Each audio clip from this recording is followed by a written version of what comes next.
So we're on our way to Glamis Castle where the extravaganza is. So come and join us, sit back, relax and cheers for selecting. Okay, cheers.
Hello all.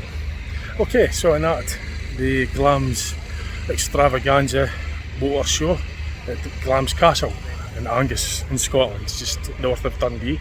It's the 13th of July 2025 event. Although it was on yesterday as well. I came with the Volvo Elsa Mark II open topper bus behind me, WTS 272T. So this is the first thing here. So the first time this season. Well, I've been here before, obviously.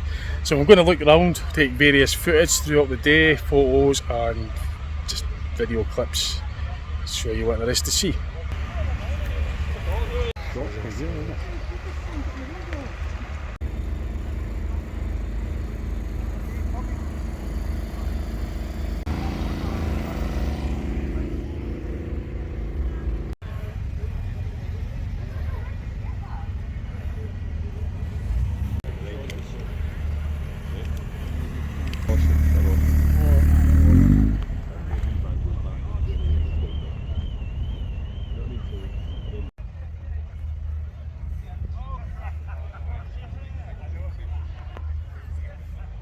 Well, it was working, so I could put control on up there. Yeah, it would have been good.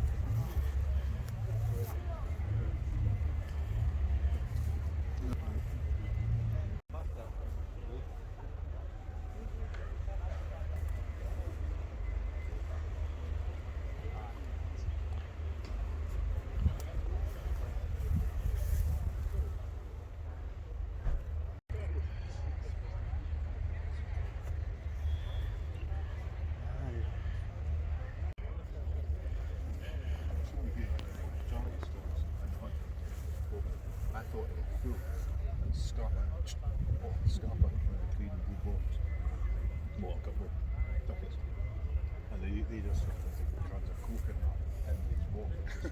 They were just swear I went about.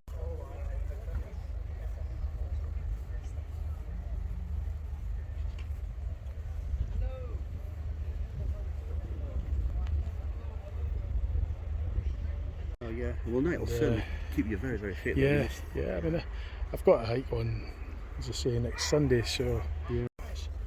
It's won quite a few awards, this one.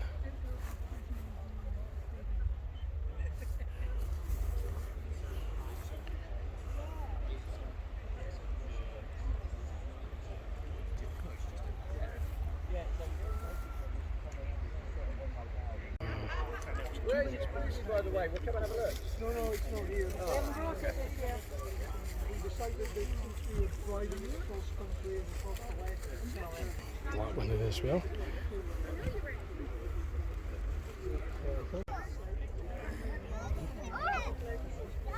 Alright, lads. Yeah, lovely. Oh, that yours as well. Aye, Yeah. so they're both. Right. Nice one. Aye. Got So the there's interior. only 4 colours Oh, in right. the final edition. And this is one on the copper black. Actually, as well. Let's see.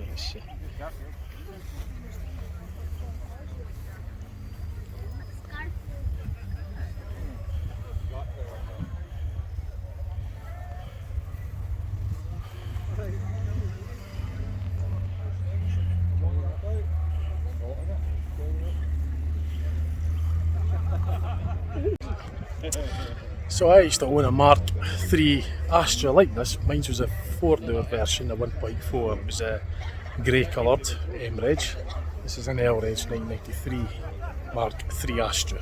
So that brings back memories. Just look at it. Even though that's just a 3-door, well, that's a 3-door. Mine was a 4-door.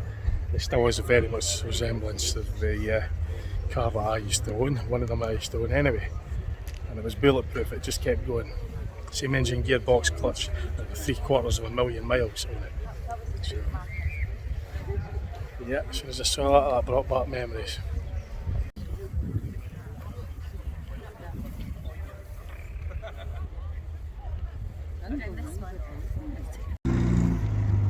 It's a Morris 1000 Traveller.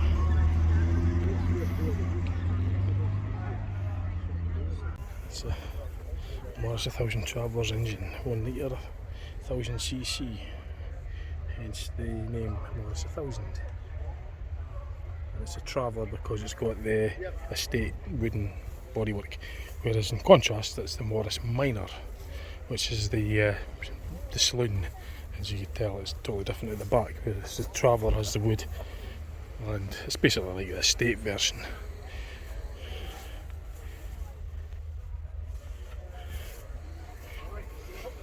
Because we used to have one of them in the 70s, I remember that. I was very young, of course, but I do remember it.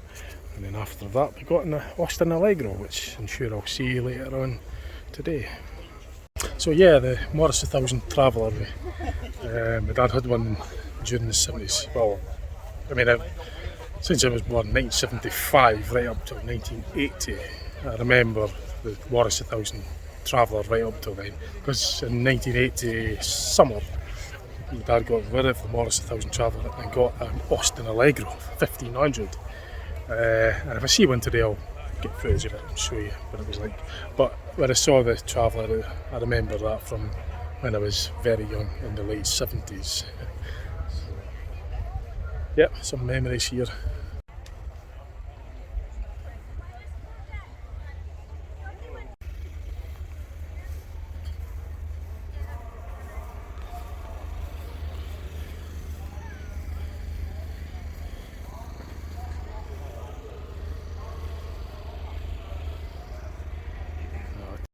So there's another car from brings back memories for me. So my dad had one of these, and well, that in the family in the 80s. I think we got it in 70s, and my dad got it in 1986. We had a brown Martin Escort 1.3L, and that's what was replacing the Austin Allegro, because we just basically had a shot of the Martin Escort for a while. So again, that's some memories for me. Ours was dark brown.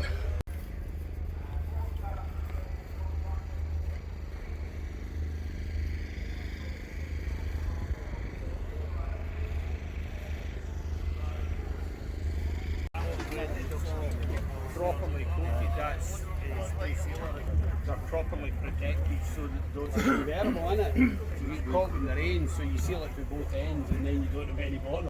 Yeah, I think she's had this since 2 years old. It was her first car. Aye, right. Her first car, now she's retired. So you can see why she wants to do it right, because this is something that she can pass on if she wants to as well. No, I actually did an agricultural engineer. Will be done with the original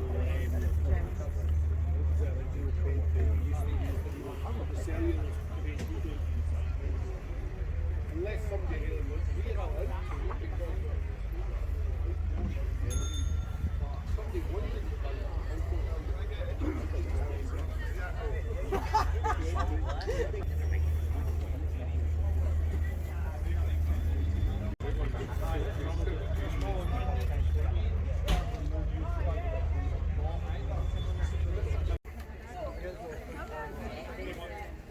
So I'm going to have a wee seat and watch what's going on in the Grand Arena.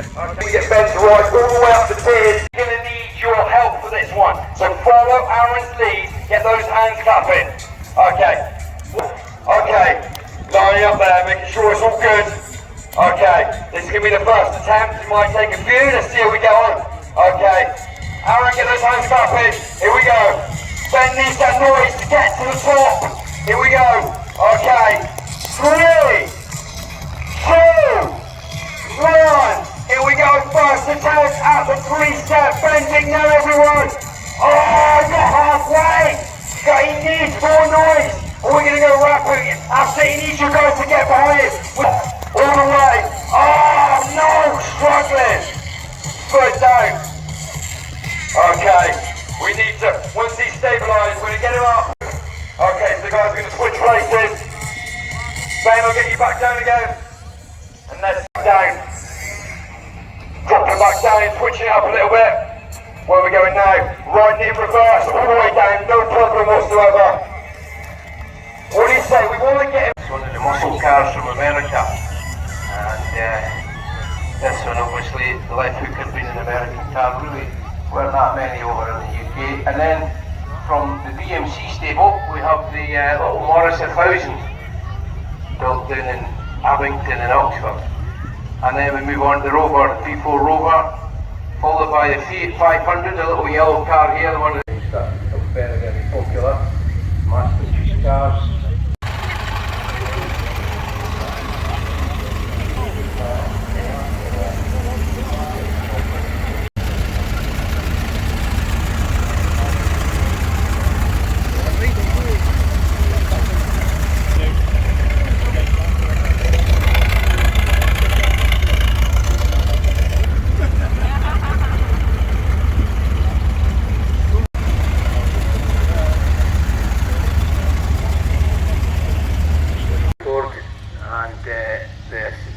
They developed the assembly line process and the production.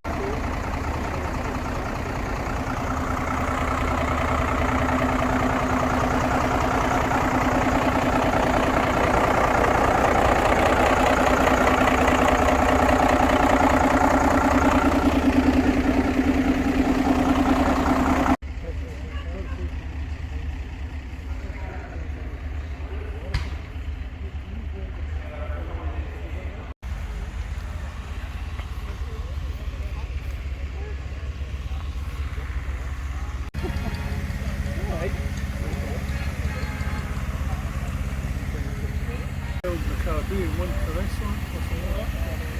Yeah. What's it called? Montserrat. Maybe that's not Montserrat.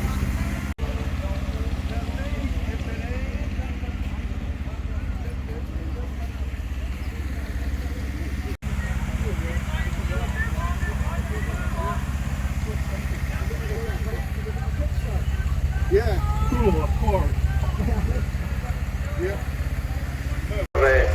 Shifting grain at harvest time or bulk coal or whatever like that. Then we have another as they were slow to realise how diesel engines could revolutionise haulage. They were persevering with their steam wagons, and Ernest decided that he would break away on his own and build diesel engine trucks, Bodens. But they were both based at Sandbach in Cheshire, and still they come.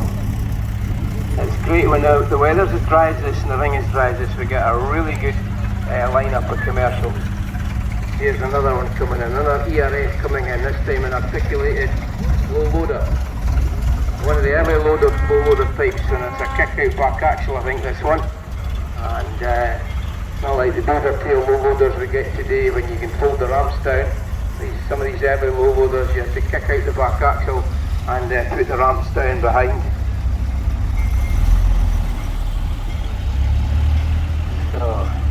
I've had this in the Torpins up in Aberdeenshire. Or something like that. And then another fowler road roller coming round.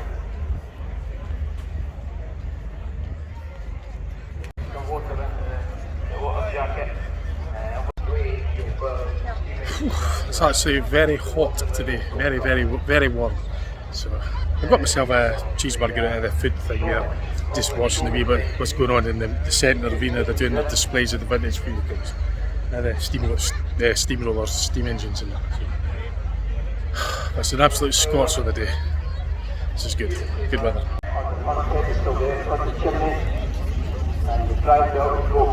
Keep the fire just right. Keep the temperature right to boil the water. Create steam pressure.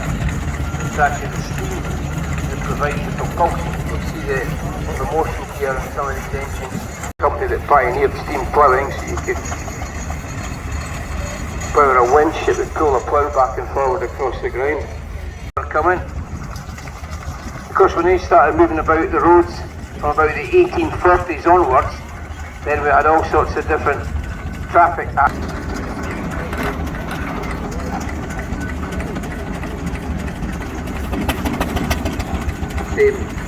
Steam technology, of course, used in railways.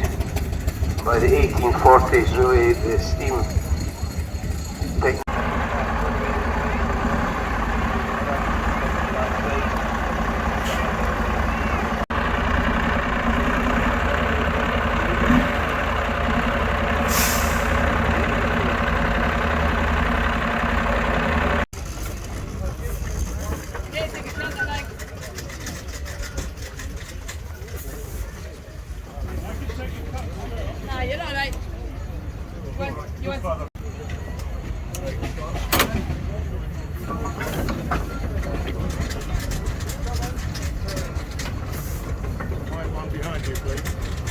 Not better.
Years ago, way back in the 60s.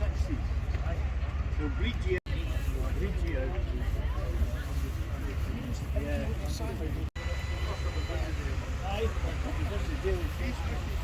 So this big generator is going to be to get started up. I'm going to be here to record this.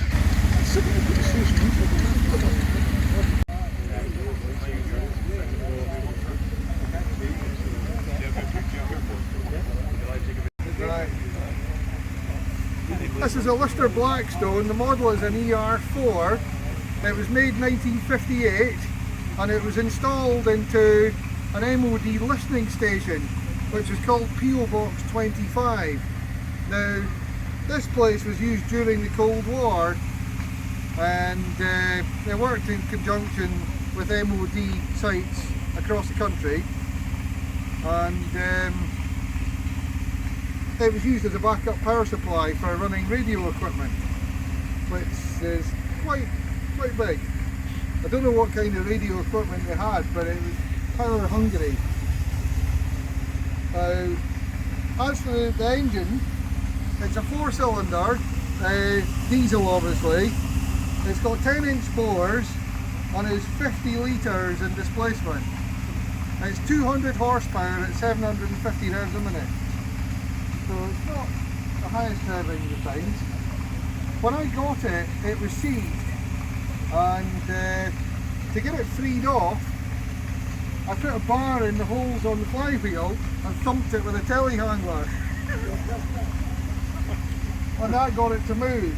And once I got it moving, I got another forklift to lift one side of it, then put the bar in the other side, went round and worked it backwards and forwards till I got it turning. Then I was then able to get it turning on the starters with 4 batteries, you know, 4 big batteries like that, but it was tight. So what I did was I decompressed 3 of the cylinders with coins under the rockers. 2 tins of Easy Start at once, and I got it to go on 1 cylinder. And once it started on 1 cylinder, 6 kVA at 415 volts. It's a 12-pole alternator because it runs at 750 revs a minute. Up here is your exciter to provide the DC power for the electromagnetic windings in this thing, you know, to get it to produce power. The panel here, this part of the panel is a battery charger. Now that was worked off the mains to keep the batteries obviously topped up. The original batteries were 4 6-volt batteries, which were in wooden cases. They stood about that high. They were like forklift batteries, and that's to indicate that the engine is stopped. That's on all the time. When the engine starts and it's running, this green light comes on. So I'll disconnect the power supply.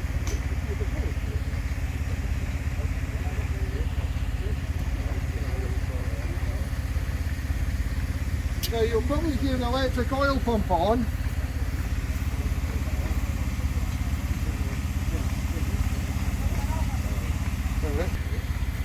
There it goes.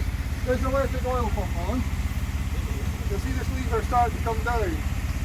That's when it's starting to get oil pressure, then it will work the starters.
So that was the 50 litre generator just kicking on there. So when the mains goes off, the generator kicks in, and once the mains comes back on, set it for the timer, the engine will switch off after the power's gone back on, and these lights will indicate that the mains is on. But when the mains goes off, these three lights come on, the generator kicks in, and set it as a way after if the mains comes back on again, the engine will run for a minute before it switches off You can alter the automatically. revs on this bike. Yeah.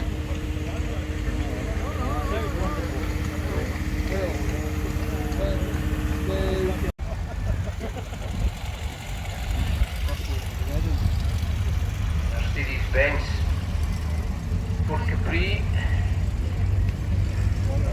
Marble Escort, I like that one. It's the Mexico Marble Escort with the white lights, white wheel arches.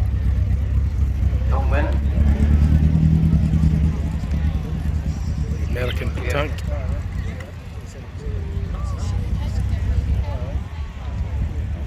One of the Audis.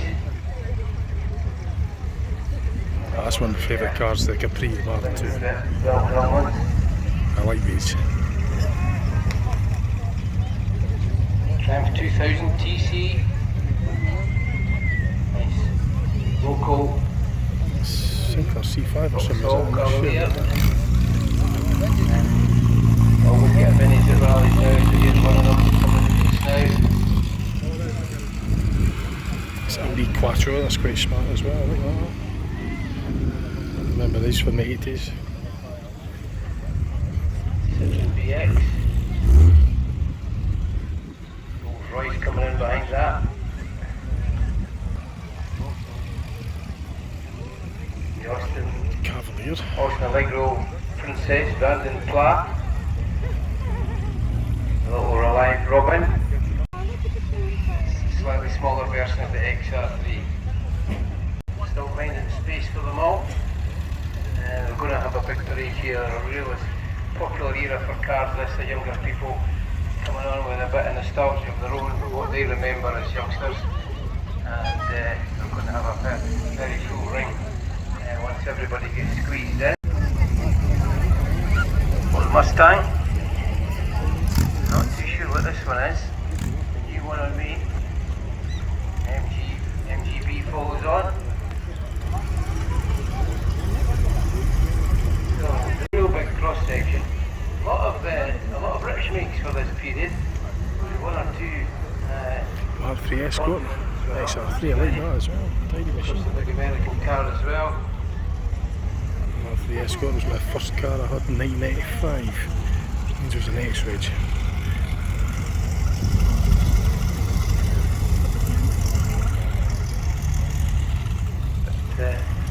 Real good display. Of course, the ubiquitous Mini has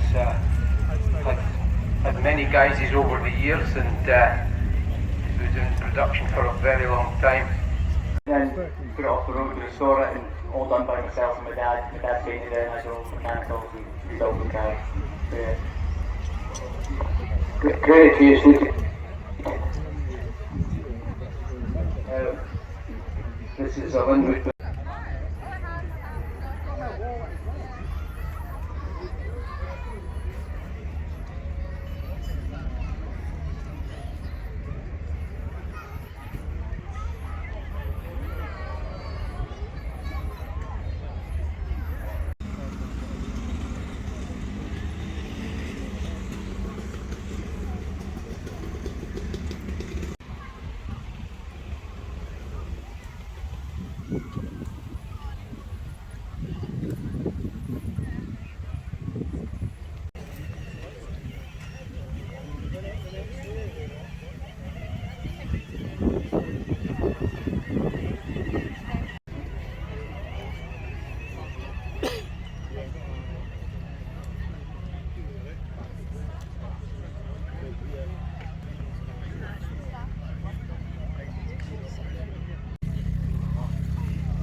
So this is another car that means a lot to me. As I maybe mentioned earlier, the Austin Allegro.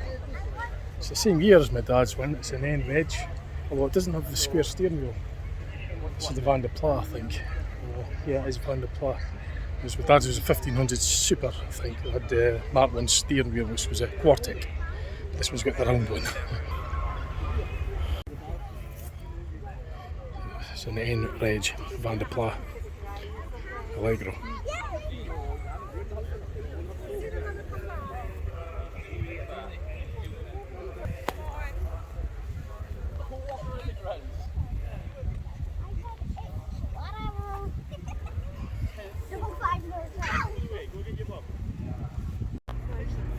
Vehicles that need to be moved in the car park. We're still looking for the owner of the Kia and have them moved. Thank you.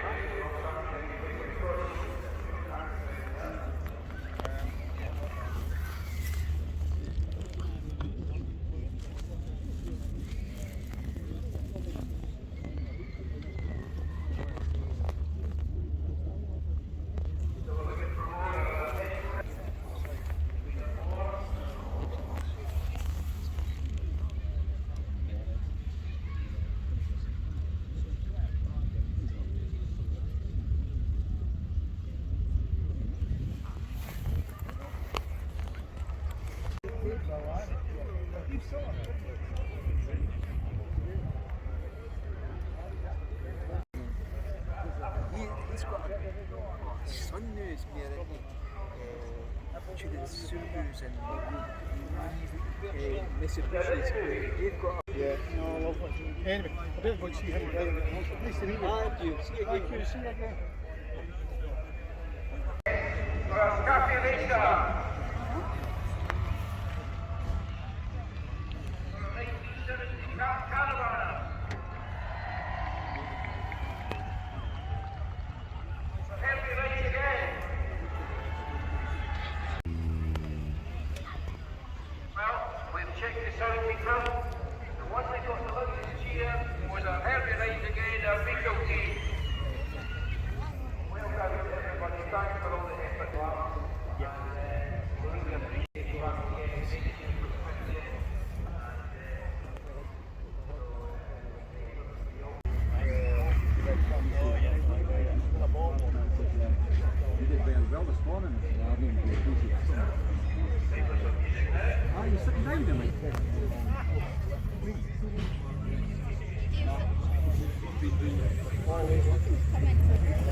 So let's have a look at the Mark 1 Ford Escorts. That brings back a lot of memories.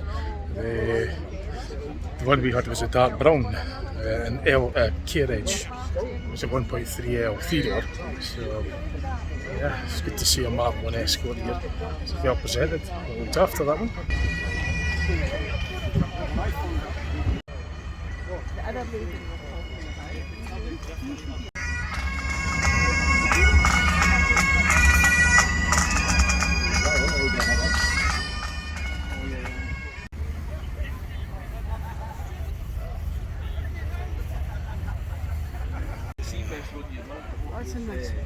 Down at the Seafest. I'll be at the pilot display. Alright lads, on you go, aye. 21 years ago, kid. You should actually wait and try to jump in the plane. The thing was, that was at the time.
So that's pretty much it anyway. I think I'll round off the video because it's pretty much everybody's, well, we're still doing the last bit of the presentation, but it's after 5 now, so I've been here for 8 hours. I think I got here about 20 to 10, half 9, 20 to 10. So it's like going on 20 past 5. So I've been here quite a few hours in this baking heat as well. It's really warm. But it's been really good as well. Lots to see. Really enjoyed myself. So yeah, nice visit here at the Glamis Extravaganza Motor Show for 2025.